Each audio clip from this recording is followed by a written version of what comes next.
nag li nga xam moo di jataayu taalif kii kenn la ci ndaw ñi waaye dañ ne bu xale bu ay yoxoom seetee mën a bokk ak mag mu di Ibrahima Seck ñëw na fi ñëwaat fi kenn doylu ci woom sëñ Ibrahima ñu lay dalal ci jataayu taalif ci Malikia TV leeru Maodo. ahousu billahi min asheytaani rajimi bismillahi rahmaani rahimi rabbi shrah li sadri wa yassir li amri wahlul uqdatan min lisaani yafqahu qawli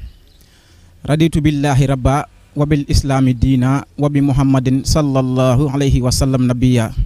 sëñ Ablaye ñu ngi lay nuyu di la ziar di la fay nuyu di am mbégte ak contentement ci teewaat fii ci jataayu taalif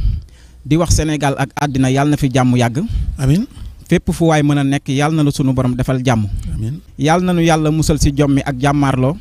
yàlla na nu yàlla jàmbaaral kàttanal ñu ba fu ñu mën a toll di sant naan alhamdulilah yàlla na nu yàlla may koom gu bari ba nuyu mën di joxe yàlla na nu yàlla may xam-xam bu am njariñ ba nuyu mën di waxe yàlla na nu yàlla may xel muñ ko jaamoo ba àddina bi ñu mën fee texe yàlla na nu ko yàlla nangul ba yomal xiyaam suñu jaamu ga du dooni naxe yàlla na nu yàlla musal si saytaane ki pexeem ku ko dégg na ne amin te xam ne ñëpp la nu waxaaleel. kon boog amin di wax amin te lii it ni ma ko waxee sànq rek lu bari wàcc ci Malikia lépp nekk xewal sunu gaal ñoo ko bokk ñuy ñaan nawet bi yàlla def ci barke bu baax a baax a baax a baax lépp lu njiitum réew mi son excellence monsieur Bassirou Diomaye Diakhar Faye ak ki nga xam moo di njiitu jëwriñ ñi moo di Ousmane Sonko liñ ne sër jëmañ Sénégal yàlla na ko yàlla mottali yombal lépp ndax bu ñu yokkoo rek ñëpp yokk waaw sunu borom de moom mooy may xéewal te may ni Sénégal jàmm yàlla na jàmm ci yàgg Ibrahima